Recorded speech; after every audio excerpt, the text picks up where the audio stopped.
Buenos días. Hoy en la sucesión en la empresa familiar y el liderazgo de la Next Gen nos acompaña nuestra aliada Marilena Beuces, coach de altos ejecutivos, fundadora de For Total Success, y Pablo Aure Fariñez, socio consultor de Exaudi Family Business Consulting.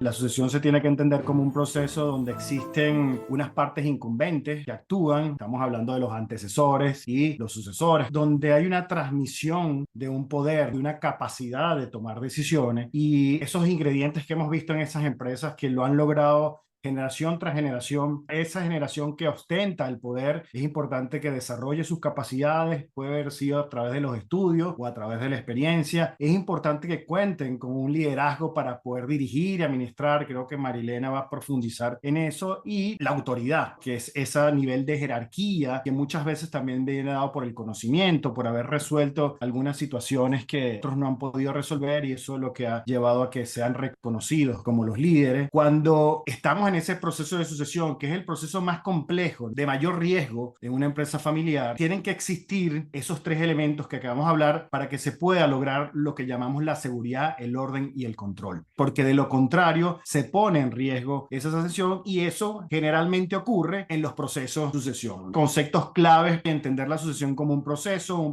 donde no solamente actúan personas, antecesores y sucesores, también una serie de órganos de gobierno como las juntas directivas, consejos de familia, que ayudan a establecer el proceso para la sucesión. En Exaudi venimos trabajando con un marco conceptual. Esos líderes, para que estas personas puedan llegar al éxito en cuanto a la formación de esos próximos dueños, es importante que desarrollen las habilidades, actitudes, posibilidades y conocimientos. Cuando estudiamos a estas familias, se han enfocado muchísimo en los conocimientos. Sabemos que envían a sus próximas generaciones a las mejores escuelas de negocio del mundo, pero luego eso tiene que estar complementado con esas habilidades que les permitan tener esas herramientas que aprendieron, poderlas implementar en entornos tan complejos, que es una empresa familiar. Esa actitud al cambio, actitud al positivismo, actitud a resolver problemas y ponerlos en los sitios donde ellos puedan desarrollar todas sus posibilidades. Le voy a dar paso a Marilena. No es raro para mí encontrarme cuando trabajo con empresas familiares. Muchas de las siguientes generaciones están muy bien preparados desde el punto de vista académico. Conocimientos no es lo que nos hace falta para hacer el liderazgo. Al contrario, la mayoría de los líderes fracasan porque tratan de imponer a través del conocer o del saber. Y se olvidan que es una parte fundamental del liderazgo, que es hacer a través y con otros. Todo el aspecto de lo que es motivación, conexión, entender al otro, es donde la mayoría de los líderes, en cualquiera de estos aspectos, tanto en empresas familiares como no familiares, es donde ahí se caen.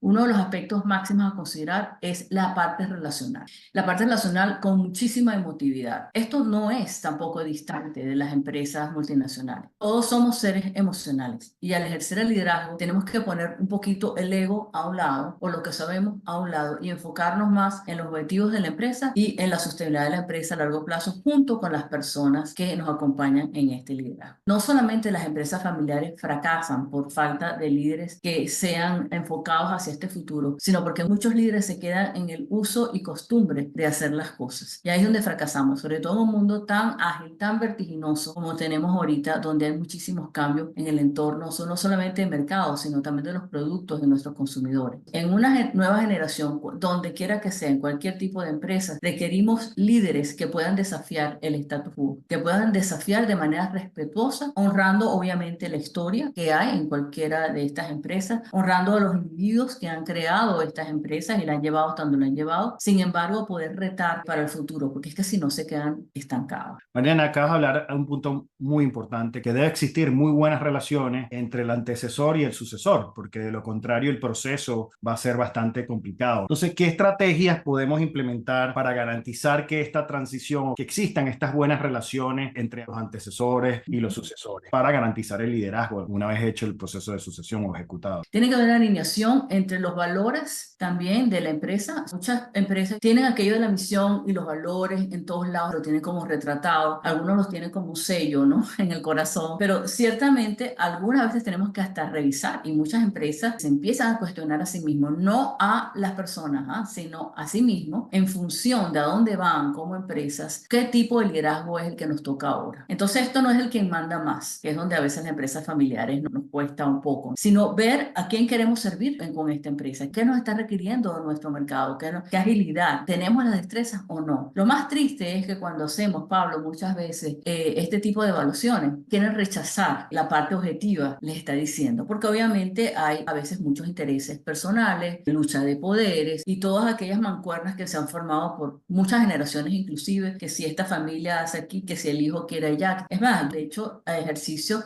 bellísimos de declaración de algunos miembros de familia donde dicen de una manera respetuosa, pero con mucha integridad con sí mismos primero, no quiero estar aquí, no quiero trabajar en esta empresa, sin ofender a nadie, simplemente no son los mejores o no tienen el deseo, porque la parte del deseo es fundamental para realizar cualquier trabajo, tienes que estar motivado. Soy pues muy ferviente de todo el tema de evaluaciones de desempeño. Esto, como cualquier empresa, tiene que estar presente de una manera muy objetiva. Y por supuesto, retroalimentación. También tenemos, y he visto empresas muy exitosas pasar a la cuarta, quinta, sexta generación, justamente porque tienen aspecto que yo pongo acá, que es diversidad e inclusión. Con lo que me refiero aquí es que a veces el líder no está presente en nuestros grupos familiares y tenemos que estar conscientes de esto en función de lo que queremos lograr en la empresa, no en función del grupo familiar. Ya eso es otro tema que yo no trabajo. Estamos trabajando en la afectividad de la organización, ¿no? Entonces, esto de diversidad e inclusión realmente no es porque es mi amigo, no porque me cae bien, sino aquella persona que sí tiene que ser elemento de confianza, pero sobre todo tiene que estar muy preparado y poder desafiar aquellas cosas que hay que desafiar dentro de la empresa justamente para movernos hacia el futuro. Soy impulsora de que algunos miembros de familia salgan a trabajar fuera de la empresa, que vean otras cosas, que realmente tengan un jefe que tenga interés en la empresa, no solamente en ellos porque hay una parte relacional, sino darles experiencias prácticas desafiantes. Y también nos fijamos muchísimo en esa habilidad que tenemos que tener todos de formar a otros dentro de la empresa, sea parte de la familia o no. Tenemos siempre que tener lo que se llama el pool de personas o el bullpen, se dice en el béisbol, o nuestros jugadores que son estrellas pero que todavía no están listos.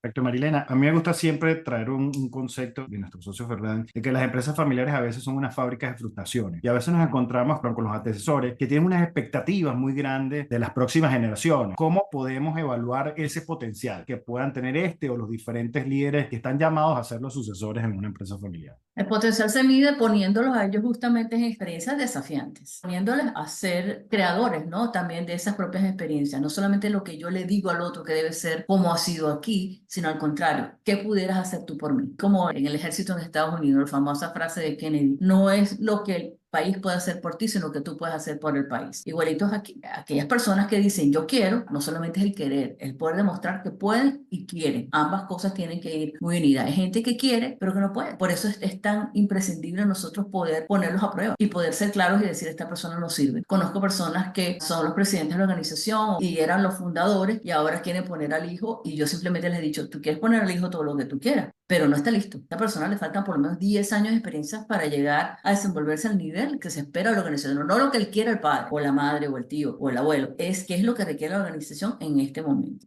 ¿Cómo podemos, Marilena, prepararlo en esos 10 años para que llegue a su mayor potencial, a desarrollar todas esas capacidades, habilidades que necesitamos para que pueda llegar al liderazgo de la empresa? La preparación primero tiene que venir de varios lados. La emocional, tanto del individuo como el equipo que va a estar viendo a este individuo en acción. Para hacer una transición exitosa, una de las claves que hay que hacer es el empoderamiento total. Porque es como que van soltando de a poquito. Como dicen en México, no avientas a la nueva generación a esos retos que tienen que tomarlos ellos. Aquel caballo grande, no el pony, sino el caballo grande, nunca lo vas a ver y lo tienes que dejar solo, así se caiga.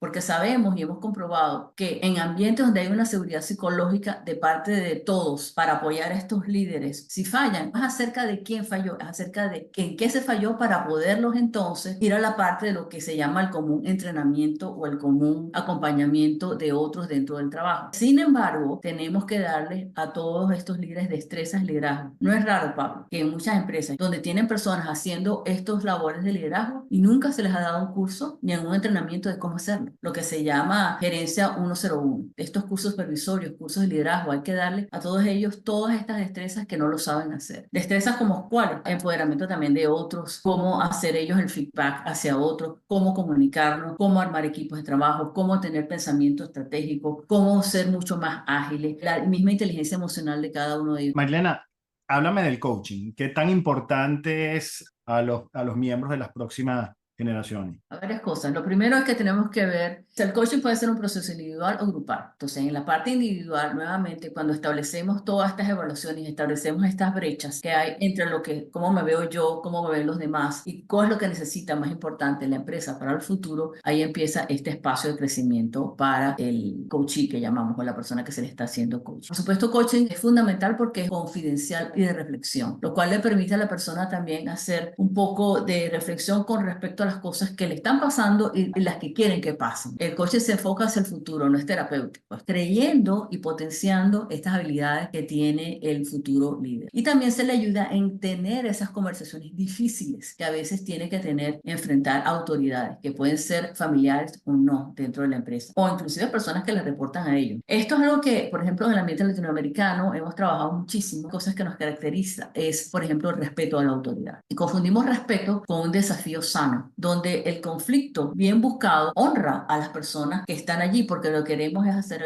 una lluvia de ideas y entendernos y llegar a acuerdos, es lo más importante. No detrás de las bambalinas, no cuando me voy después a la casa y hablo con el esposo, con el otro hijo o hablo con el otro tío. Se vuelve esto un lío en las empresas familiares, porque lo importante es qué es lo que estamos aquí para hacer y con quiénes lo queremos hacer. Hablamos de inteligencia emocional, hablamos de flexibilidad, hablamos de habilidades de comunicación, habilidades de resolver conflictos, habilidades para nosotros enfocarnos en resultados de rendimiento más que en el chisme o en lo que se habla comúnmente en las organizaciones. Queremos que estos líderes sean cada vez más inspiradores y den ejemplo. Hay aspectos donde nosotros trabajamos muy enfocados hacia los resultados de la empresa y hay otros que trabajamos toda la parte emocional que está pasando en la empresa que puede impedir muchos de los resultados. A veces ellos se meten en la zancadilla, como decimos, porque justamente estas habilidades de comunicación no están surgiendo de la mejor manera. Funcionamos nosotros como mediadores no para decir qué es lo que tienen que hablar, sino en el cómo, el cuándo, el con quién, para poder resolver cosas para el bienestar de todos, de ellos como grupo familiar, pero también para la continuidad de las conversaciones sanas y que esto no salpique a las conversaciones de trabajo que tienen que tener ellos. ¿Cómo podemos ayudar a desarrollar esas habilidades que son tan importantes para el mundo de hoy, para asumir los nuevos retos que conlleva tomar las riendas o el timón, honrando el pasado de estas compañías que a veces en muchos casos son centenarias? Tenemos que hacer declaraciones de lo que queremos, para qué estamos y qué queremos. Tenemos que tener la claridad, así como un cristal, tenemos que pulirlo, ¿no? Porque a veces los cristales se empañan por la opinión del otro o por lo que se me atravesó o una circunstancia X que todos podemos tener en nuestras vidas. Por eso el coaching es tan potente, porque le da claridad al individuo. Cuando sale en escenario sabe exactamente cuáles son sus destrezas, cuáles son sus habilidades y cuáles son las cosas con las que no es competente. Y tenemos que declararlo al resto del grupo familiar en este caso. El ser vulnerable es una de las primeras cosas que nosotros enseñamos, porque la vulnerabilidad atrae, no distrae, atrae, al contrario. O sea, ser auténticos, vulnerables, hacemos muchos talleres acerca de autenticidad y de honestidad y cómo tener estas conversaciones nuevamente. No es porque es lo que yo quiero y nada más, sino lo que yo quiero en función también de yo poder ayudar a los demás también, qué es lo que estoy dispuesto a hacer y lo que no. Y tener declaraciones muy explícitas. Muchas veces hacen presentaciones de quién soy yo y es increíble. Se me paran los pelos porque a veces hacen declaraciones muchos miembros de familia de qué es lo que yo quiero y cómo lo quiero que nunca habían tenido ni siquiera con sus hijos, ni siquiera con sus parejas. Entonces a veces en las mismas empresas familiares, por bueno, respeto, tradición, hasta ahora ellos convivido, se quitan ellos ese potencial, ¿no? Esas aclaratorias, como digo yo, ¿no? Donde el otro te dice te apoyo o simplemente te dice no te apoyo en esto. Pero hay que ser muy explícitos con esto, porque esto lo que le estamos enseñando es hacer compromisos. ¿Y qué es lo que pasa si ese compromiso se rompe? Es muy importante. ¿Cómo nos afecta? No solamente como individuos, como grupo familiar, pero cómo afecta a la familia también.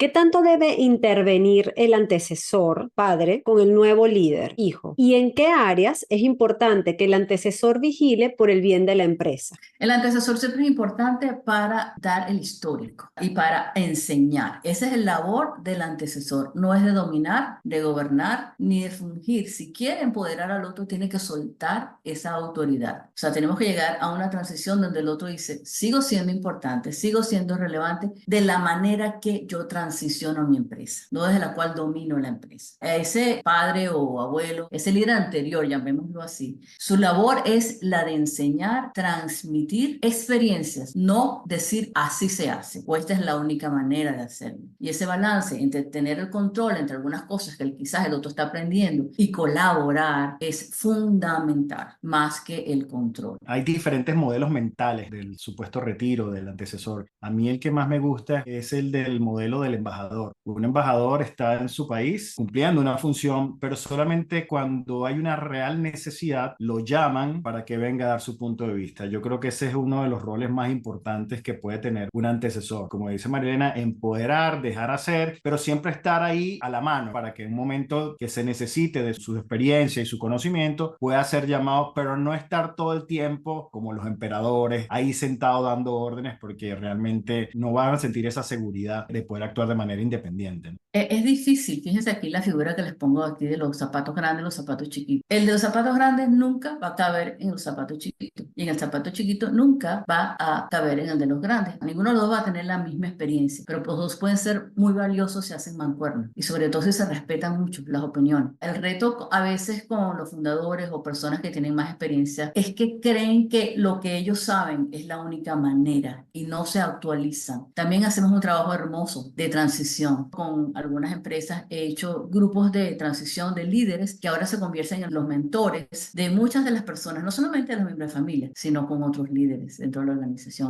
Vamos con la siguiente pregunta. Usted mencionó mucho sobre formar a otros. A mi grupo no le gusta cuando se habla de esto. Hay mucha oposición y lo consideran pérdida de tiempo cuando sugerimos que nos capacitemos en grupo. Todo el mundo crece es a través de formar a otros. ¿Por qué? Porque tenemos niveles diferentes de experiencia, de conocimiento, etcétera. Lo que hay que buscar aquí es por qué no están abiertos. ¿Qué es lo que está causando este rechazo? ¿Cómo se ha presentado esa información de manera que el otro le ve el beneficio para sí? Nuevamente, el formarse es una de las grandes maneras de transicionar conocimiento y experiencia. Si el otro lo rechaza, entonces ¿a quién está rechazando o qué está rechazando? Vamos con la siguiente pregunta. ¿Es posible implementar este programa en una asociación de personas socias de un grupo empresarial donde son 32 fundadores que quieren unificar el criterio de sucesión? Claro que sí. O sea, a lo mejor no es todo a la vez. A lo mejor hay que discriminar, o sea, intereses de unos, intereses de otros. Tendríamos que hacer un diagnóstico para ver qué es lo que quieren los 32, cuáles son los puntos en común en donde pueden estar todos juntos y cuáles son los puntos donde después se requiere una atención más de subgrupos o minigrupos. Hay que perfilar. No puedo ir con una sola receta a alguien que me dice tengo gripe, que le duele ahorita la garganta, le duele el oído. Igualmente, el diagnóstico es muy importante y la apertura, por supuesto, de todos. Nuevamente, no es porque, bueno, somos los 32 miembros, todos tenemos que hacer esto porque el aprendizaje nadie aprende cuando está obligado. ¿Cómo manejar la situación cuando un sucesor familiar quiere fervientemente tomar la posta en la dirección, pero no está preparado y la familia no se atreve a herirlo diciéndole la verdad, que no está preparado o hay alguien mejor que él? Nuevamente tenemos que ir al punto de la honestidad y cuáles son las consecuencias para la empresa, no solamente para el individuo. Aquí no se trata del que manda más o el que más grita, es quien está más preparado. Y por supuesto ahí en donde entran los estudios de objetividad y poder canalizar ese interés que tiene ese individuo en tomar rienda y poder decir ahorita no o quizás nunca. ¿Qué conversaciones tenemos que tener donde le podamos decir al otro la verdad en vez de estar todos juzgando por detrás? Encararlo, vamos a encarar. Si no es preparado, no es preparado. Si nos va a hacer daño, nos va a hacer daño. Y tenemos que decirlo. Entonces, en eso trabajamos fundamentalmente los coaches, tanto para el individuo que quiera asumirlo porque tiene un ímpetu, tiene unas ganas, tenemos que también canalizar esas ganas hacia algo positivo para que no hayan después estas riñas internas y también al otro grupo familiar empoderarlo para tener las conversaciones difíciles que hay que tener en este caso. ¿Convendría capacitar a la familia inicialmente sobre liderazgo en general para que personalmente evalúen sus capacidades, sepan lo que deberían valorar en un líder y ya quien desee mejorar las actitudes y competencias necesarias? Claro que sí, puede ser un buen comienzo si lo desean todos nuevamente. Se hace lo que se llama en inglés un baseline, punto de partida, donde podemos hacer un estudio de quienes destacan con las mayores fortalezas para ser líderes. Eso no quiere decir que aunque tengan esa fortaleza, estén listos tampoco, porque una cosa es tener la aptitud y la otra es el nivel de capacidad para poder nuevamente dirigir a otros. El líder lo que hace es dirigir y formar a otros.